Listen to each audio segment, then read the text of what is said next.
Hi, I'm Stephanie, and I'm a certified personal trainer. Hi, I'm Kate, and I'm a registered dietitian nutritionist. And this is a podcast dedicated to educating women on their journey to optimal health. There's so much that we can do to optimize our health, but we've talked to so many women who just simply don't know how. These conversations are what inspired us to start OmniaFit. The OmniaFit podcast is all about interviewing certified professionals to educate women on improving our health. We'll talk about things like stress relief through exercise, what we need to know about our hormones, the truth behind fad diets, and more. So subscribe, follow along, and let us know if there are any topics you want to hear more about. Hello, everyone, and welcome to today's episode of OmniaFit. You have Stephanie here, and today Kate and I are diving into the world of meal prep. Kate mentioned that one of the biggest questions she gets as a dietitian falls around how to meal prep and strategies around it, so that's what we focus today's episode on. We talk about Kate's and my individual meal prep strategies since we focus on things a little bit different, how to meal prep for yourself versus with a big family, and maybe most importantly, how to not let perfect get in the way of good, not letting those perfect Pinterest 16 meal prep get in the way of any type of meal prep. So without further ado, let's just dive on into it and learn all about the world of meal prepping. So, when we try to eat healthy, which pretty much all of America attempts to, or at least thinks about it, we hope. Yeah. Maybe not everyone. If you are someone If you're listening, you're probably thinking about eating healthy. Yeah, the people, that's true. The people listening to this applies to you. Usually eating healthy, it's easier if the meals that you make are easy. And one way to do that is meal planning. Yes, and it's also the most common question for dietitians is for meal plans. Like, how can I meal plan, or make me a meal plan, or if you give me a meal plan, I'll follow it. I've heard that hundreds of times, and I've helped people meal plan before. But the biggest thing I think with meal planning is that it has to fit your lifestyle and your needs. So that's kind of what makes it tricky to prescribe a meal plan, right? Because we're all different. We like different foods. We like different ways of eating. And a healthy meal plan can look like a lot of different things. That's true. It's not a cut and dry, follow these steps and this is how you make a meal plan. Right. There's different cultures to bring into it, different events, time of day, what your life looks like. Are you stay at home working still, or are you back in the office? Do you have kids? Are you by yourself? Are you cooking for a family? Or like it looks different for everybody. Yeah, and even talking through it with you before recording today, we talked about, you know, you live with a significant other who eats a lot of food. Oh, and so much food. It's cooking for an army and there's two of us. Yeah, he eats a lot. He's not fat, for the record. If he hears this, he'll be upset the way we're talking about it. He's just a large man. He works out a lot. And I just cook for myself. And so that's very different, right? Because like cooking for one person versus accommodating two people, you've done both, I've done both. Mm-hmm. It's totally different, and it's totally possible either way, just different vibes. Right. And that's what really talking about today is talking through some of those tips in different scenarios of what meal planning can look like, and breaking down, really simplifying things, kind of actually creating a little step-by-step things to think about that will fit in, you know, the questions to think about depending on where you're at in your life or how you're meal planning, what other variables you need to bring into it. There really are a few things that you can think about to take into consideration to create a meal plan, right? Yeah, absolutely. So one of the simplest, I mean, going truly to basics, a lot of people remember the food pyramid. It's now known as MyPlate. Mm-hmm. It's not necessarily a perfect system, but essentially MyPlate, if you look it up, shows about half veggies and then protein and a carb at every meal, right? And so essentially and those a healthy are, fat. And a fat. Mm-hmm. And that's our macronutrients, right? Our macros. When people talk about macros, we're talking about carbs, protein, fat. And having a balance of those is really what meal planning of any type is about. You're trying to create a healthy plate of food to eat. And so for people with different goals, that looks different, right? If you're a marathon runner, having one little serving of carbs on your plate maybe isn't your needs, right? You might need a lot more carbs in that. Your plate might look sometimes like very heavy on carbs, and that's your priority because you're training. And other people, maybe not so much. And maybe some people are trying to eat less meat, and so they're going to have this big veggie filled plate with, you know, a plant-based protein in there, like maybe some chickpeas or some tofu or something like that. Other people might have a big steak on their plate. It's the balance of those macronutrients based on your goals that is really what the meal planning is about. Which actually, because I've talked to a few people, I say macronutrients, like I talk about the weather, and some people look at me really wide-eyed. Could you lightly explain what each of the 3 macronutrients are, kind of what they mean, like a really high-level purpose of what each of them are and like how they're used in our body? I think that'd be good to help people understand, okay, when I look at the 3 macronutrients, this is really what that means. Yeah. So essentially it's the 3 sources of energy that we use. Our body uses carbs, protein, and fat to run. That's how our bodies were designed to work, right? So carbohydrates are going to be coming from starchier things, which isn't necessarily a slice of bread. It can be potatoes. It can be carrots are a higher carb vegetable. Vegetables in general, lower. Vegetables in general, depending on the vegetable, depending on the fruit. Some are higher carb, some are lower carb. Essentially, it's a starchier form of energy. I mean, sugar too. Sugar is considered a carbohydrate. It's a quickest form of energy. And ideally, it's not refined sugar. You know, have that in moderation. Yeah. We talk about cake. We love cake. Eat the cake and those sugars. But sugars can be found in your fruit. They can be found in... dietitian gives an example. I mean, there's sugar content in like bread. There's sugar in potatoes. Natural sugar. Natural sugars that occur as a result of there being carbohydrates. They're Yeah. kind of a hand-in-hand scenario. It's like sugar and starches, but AKA it's your body's preferred source of energy. Right, and it's the fastest for it to break down. So in terms of like quick energy, carbohydrates are our body's preferred go-to because they know they can break it down the fastest and the easiest. Whereas we look at a protein, and that's going to be, you know, our meats, our tofu, Eggs, legumes. legumes. Legumes are a mix, right? So they're Is it protein and legumes? starch. Legumes. Legumes. Vocab lesson.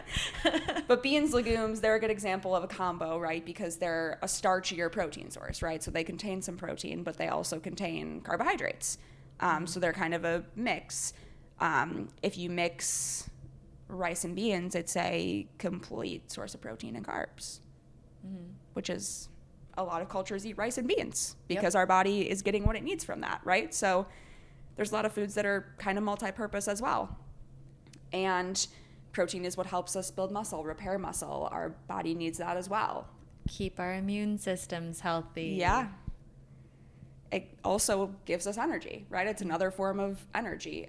It takes our body a little bit longer to break it down, a little more energy to break it down than carbs. But again, it's fueling our bodies. And then fat as well. So fat is good for brain health. It's good for a lot of functions in our body. It's used a lot, especially for women. It helps regulate hormones, helps absorb certain vitamins. Certain vitamins can only be absorbed in fats and not waters. Fat soluble. Yep. So we need a little bit of that too, right? So like one interesting example of that is when you put salad dressing on your salad, the fats are actually helping you absorb the nutrients in the salad. So sometimes, you know, people skip the dressing if they're thinking about calories or, oh, there's fat in that. But that little bit of fat in the dressing is actually helping you get more nutrients out of the salad. So Just maybe don't drown your leaves in ranch. yeah, maybe not like a cup of ranch on your side salad, but drizzling a little bit of dressing on there is actually helping your body absorb some of those vitamins that are in the salad, which is interesting. So, and fat is the harder one for us to break down, right? But again, our body knows how to break all these down. It's just in different ways, different purposes. And so that's sort of where that macro breakdown comes from.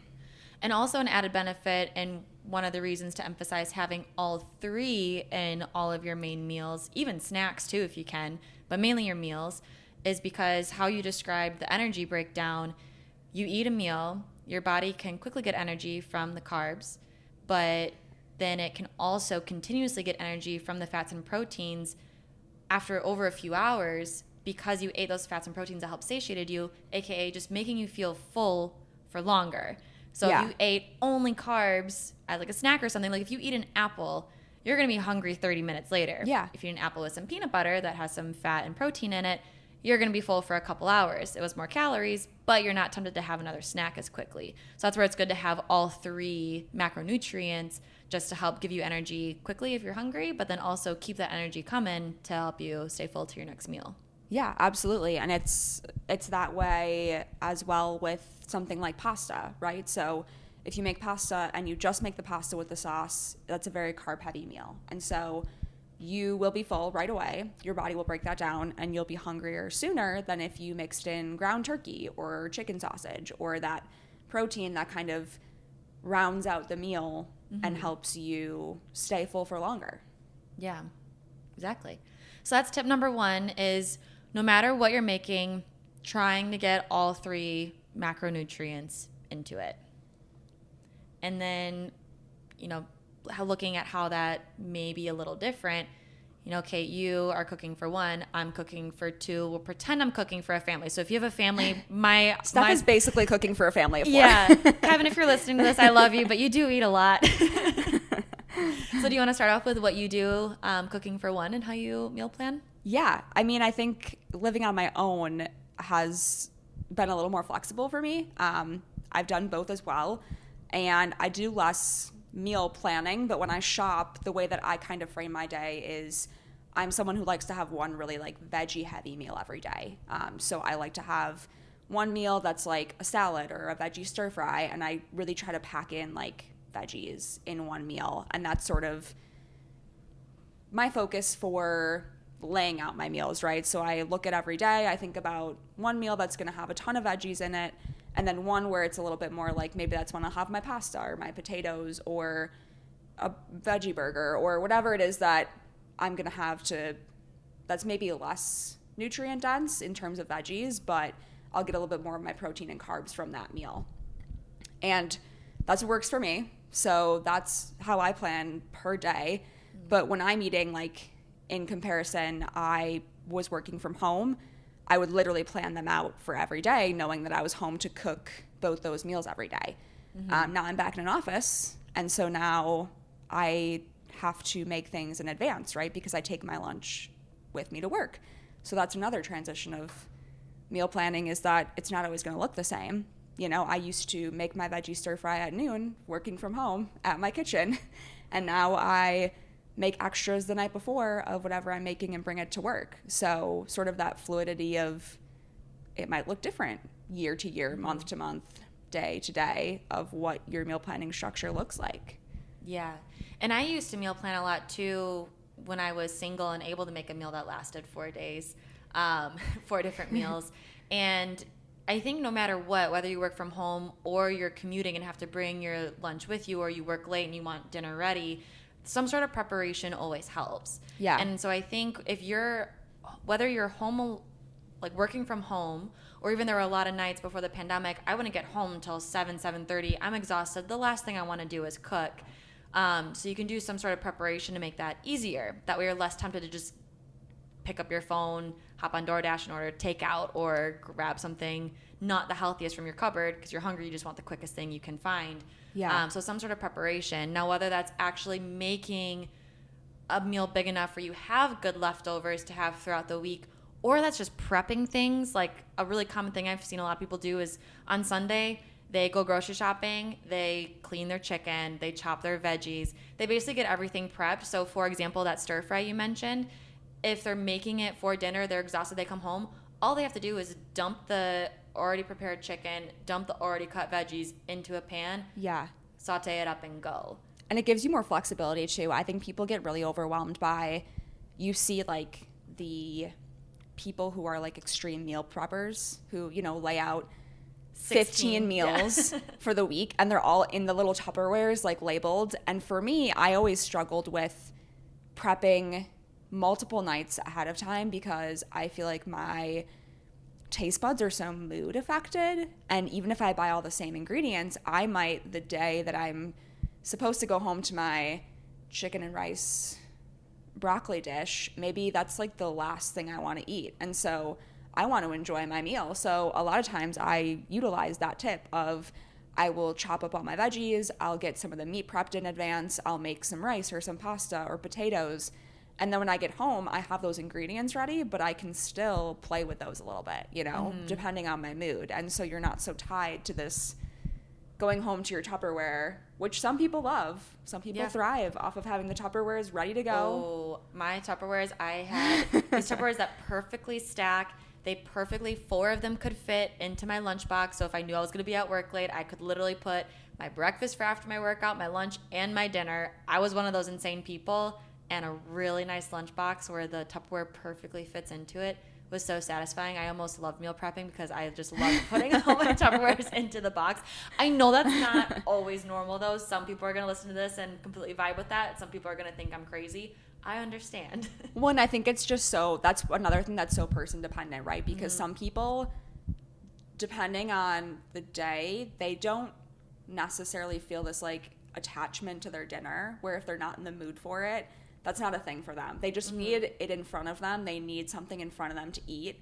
And maybe they're the people who always get tempted by like the drive-thru because they just need food and they need it now and they weren't prepared.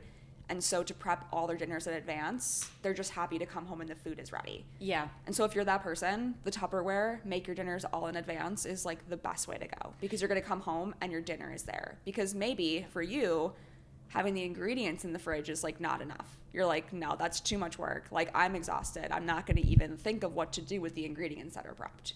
That's exactly how I was. I tried so many times for the life of me to like cook dinner every single night, and it just didn't work for me. So instead of trying the same thing over and over again, expecting different results, aka the definition of crazy or whatever that quote is, definition of insanity. Yeah. That's what it is.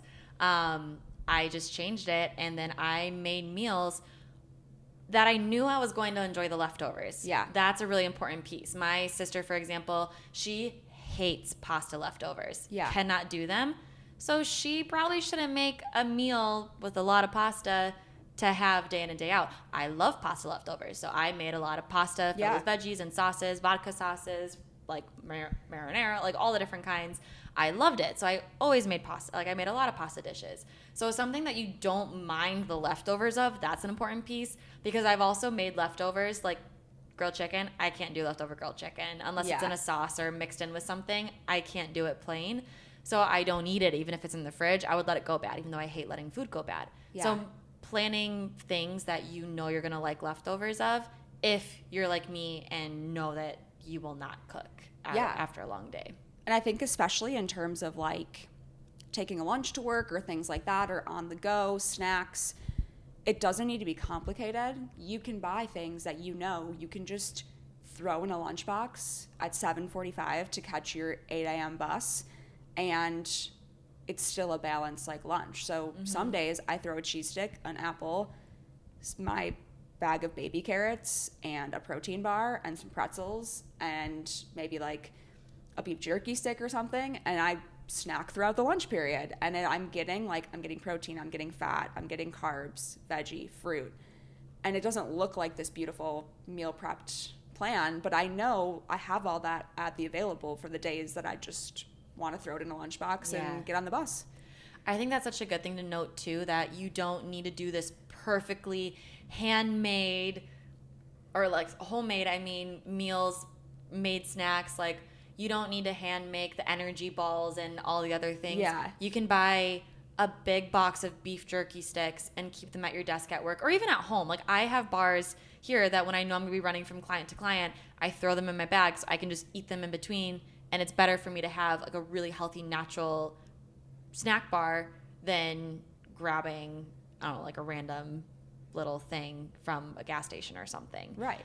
So you can buy packaged things, and that can be part of your meal prep. Not everything needs to be handmade and prepped in Tupperwares. Yeah, and some days it like really brings me back to the Lunchable days, right? Where, look at a Lunchable. It is like protein, fat, and carbs. Like, you look at the little turkey cheese stackers, protein, fat, carbs. Are they the healthiest thing in the world? No. But we really started from the basics, like as kids, of that was what our meals were around.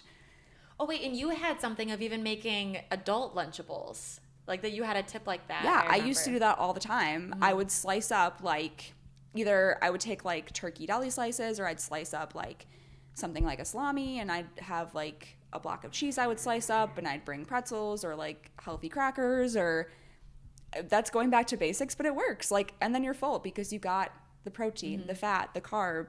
And I mean, I eat an adult size portion now, but but yeah, and I would throw some grapes in, and you know, maybe celery sticks and peanut butter or something, and that's a meal. It's okay to call that a meal. Like, it doesn't always need to be rice, broccoli, chicken in a Tupperware that makes you feel complete. Yeah, that's too boring. I never make that, honestly. I truly, like, I am a dietitian, and I truly like looking at a plain chicken breast is like one of my least favorite things. Yeah. Like eating chicken, I love chicken in things, but to make like broccoli chicken rice for me doesn't work. Doesn't work for me. Nope. So there's so many other things we can do. There was even when you interviewed Jennifer in the Digestion podcast, she even mentioned going to Whole Foods, could be your local grocery store. So many of them have meals, where she's saying at Whole Foods you can go buy this huge meal prep thing where it's already cooked for you. You can split that up into your own containers, and that's your meal prep. So if it's ever a crazy week, you also don't even need to cook the things. You can order food and just order enough of it, or like go to the grocery store and have enough of the prepped.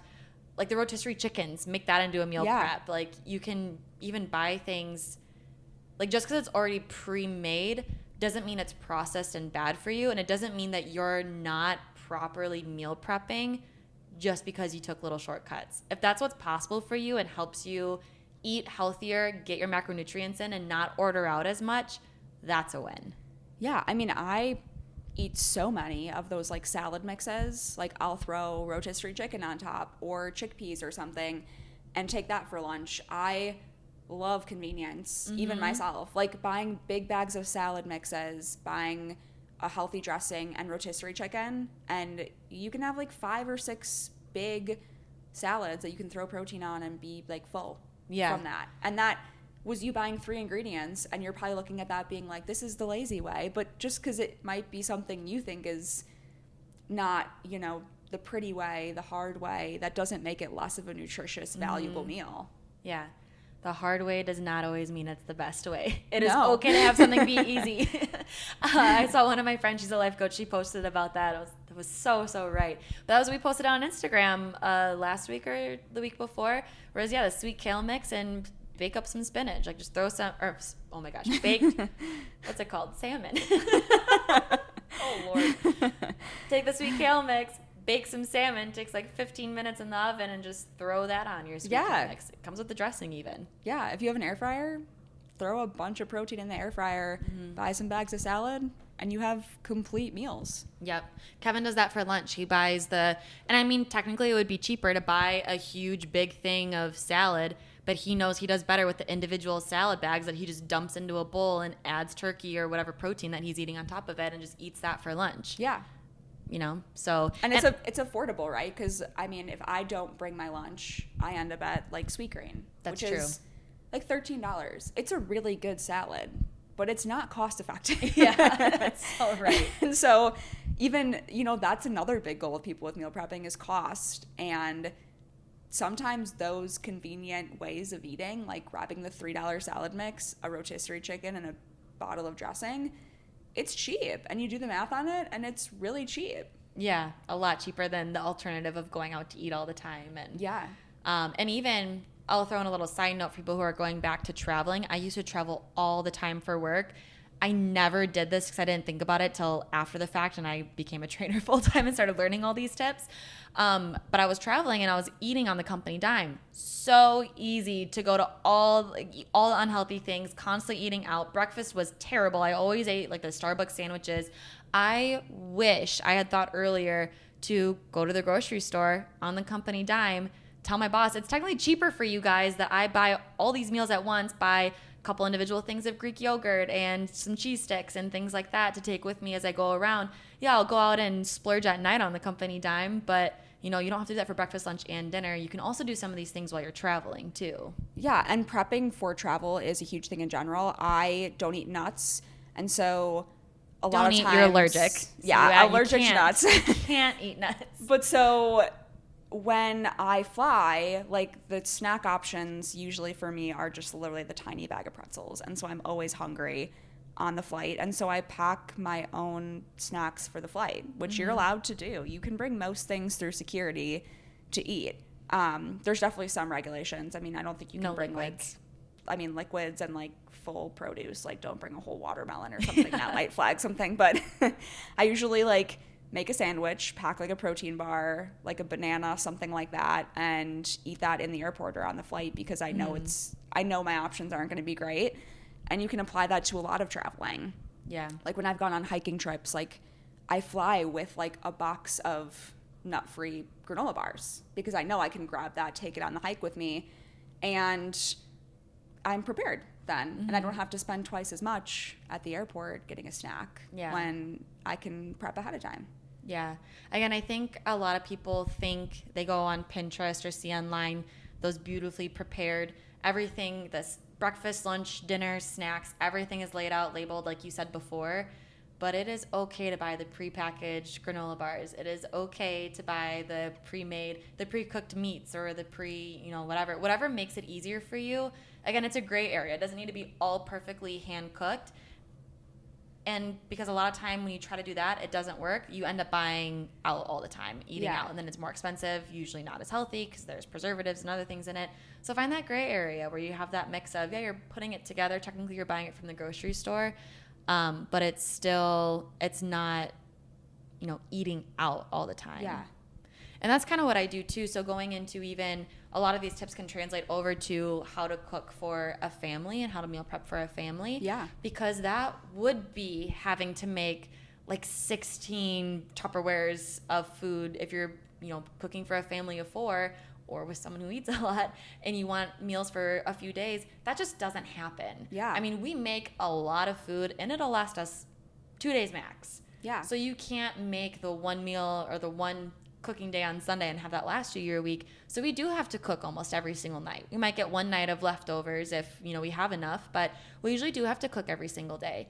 And so that means that, I'm still that person who I come home, I don't want to cook after a long day of working, especially my day started at 6 a.m. a lot. And so it goes back to that prepping, cutting up vegetables. Definitely having Kevin help, like finding foods or meals that you guys can cook together and finding your flow. That works for us. I know that doesn't work for all couples, but finding your flow of there's some meals that he cooks really well. There's some meals that I cook really well. So we share, we split, we go back and forth. That works for us. My parents, my dad always did the cooking, so my mom cleaned up a lot. My dad's an amazing cook. He made a lot of the food, and my mom would help hand wash the dishes and clean up stuff, or she would cut up the vegetables. And so there's ways to share it that really help. But I think, we make a lot of recipes that truly take 20 to 30 minutes to cook. Yeah. And all of those are on the OmnioFit website. I was just going to say, like, going through the recipes on the site, my goal, and I think your goal too, is like easy recipes that can be cooked quickly, that don't take a lot of time, that are nutritious, that if you are someone who wants to come home and cook, you're not spending your whole night cooking. Mm-hmm.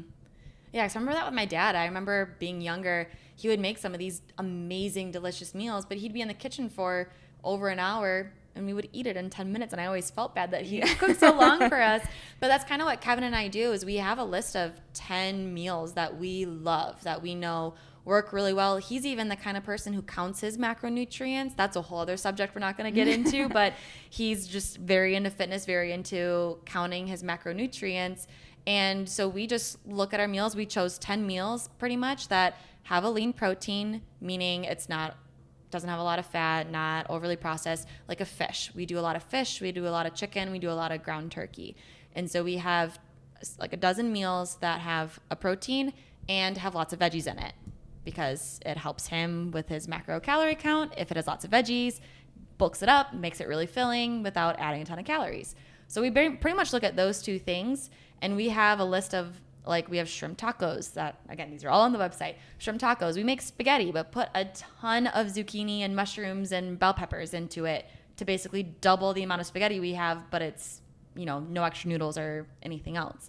So we have a list of things like that. So when we, on Sunday, go grocery shopping, we just go through those meals, pretty much choose the 3 or 4 that we want to get ingredients for, buy those things, and then just depending on the day, we just take turns cooking stuff. But all those things take like 20 minutes to make, so it's really, really not that much of a pain to do it every single night. I've turned from a person who would rather eat out than cook every single night to now I cook every single night with Kevin because we have easy recipes that are actually really freaking good and don't take a lot of time.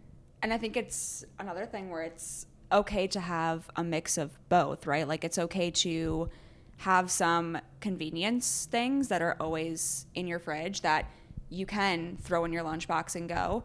But depending on the day, sometimes I enjoy cooking. And so I also have all the ingredients ready to go to make a couple of like my favorite meals. And like things that are multi-purpose. So for me as a single person, if I make a pound of ground turkey, like taco meat, that is a few meals for me, but I can eat that different ways, right? Maybe the night I make it, I want to have tacos. So I'll put it on taco shells with lettuce and sour cream and tomatoes.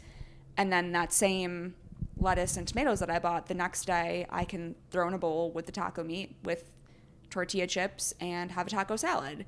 And you can take those same things that you bought and use them a couple of ways depending on your mood or how much time you want to spend. Yeah, we do that with chicken so often. We'll put chicken in a crock pot, slow cook it for 8 hours, strip it up. We'll do pulled chicken barbecue sandwiches that night. Then we'll throw it on a pizza crust the next day and make like a barbecued chicken pizza or even just like a Mediterranean pizza or something. And then the next day, throw it into some pasta sauce with some pasta and add some cheese on top and do like a chicken Alfredo or chicken Parmesan or something. Which, I mean, there's a lot of ideas out there. And if you, I'm going to carefully say Google or Pinterest ideas or wait a month. There's so many ideas, and that's kind of what we're doing on the website is putting a lot of these really easy meals, even writing blogs on good strategies for some of these things that we're mentioning. So that way the ideas are out there. Because really, if you get all 3 your macronutrients, get a bunch of veggies, and you're going to be fine. Yeah. And we, like you said, I already know we have blogs written about how to repurpose your leftovers, how to pack a healthy lunch. And you're going to see some of these same ideas again, but that's because they're good ones that work. Literally, Kevin and I have been cooking together for 1.5 years, and we've been eating some of the same meals, and sometimes we get sick of them. Like we make shrimp tacos probably every other week, but it's still like 14 days in between. So it's fine. Like it works for us. Yeah. So I remember a quote from someone in my last job, someone we interviewed, where they said that making the healthy choice the easy option is really how people will actually be healthy. Yeah, absolutely. And I think tying to so many other topics we've talked about, just because you've seen it work for someone else doesn't mean it's going to work for you, and that's okay. Because you can, even something like meal prepping, you can do it 100 different ways that work for you and be successful, because it's okay, because it might look different for you, but you're still meal prepping, you're still making healthy choices just because you don't have 16 Tupperwares, or you do. It doesn't mean that one of you is wrong and one of you is right. Right. And I think that's what I'm really excited about getting the website launched, is because if you're someone like me who you just have your 10 recipes that you kind of filter between, perfect. Go through the website, try the recipes until you get your favorite 10, and then just filter through those. Try a new one whenever you feel like it. Or if you need constant variety, we'll be constantly adding new recipes. So there'll always be something new to try and add to your list of meals to cook. Absolutely. And I think a really good point to end on is that we're saying these things like it can be easy. It absolutely can be easy. But the journey of getting to the point where it feels easy is sometimes difficult for people. Like it can be easier said than done to get in the habit of doing these things that we're saying. It's not like you're going to listen to this episode and then all of a sudden perfectly be meal prepping. Maybe you do, and that's awesome, but that's not going to be for everybody. And that's where, again, reaching out for help can really come in handy. If you are someone who you've tried all the different ways to meal prep, you've tried so many different recipes, and you still end up eating out, or you still are struggling with creating this habit, you have our email. It'll be in the show notes. Kate is always here. I am here.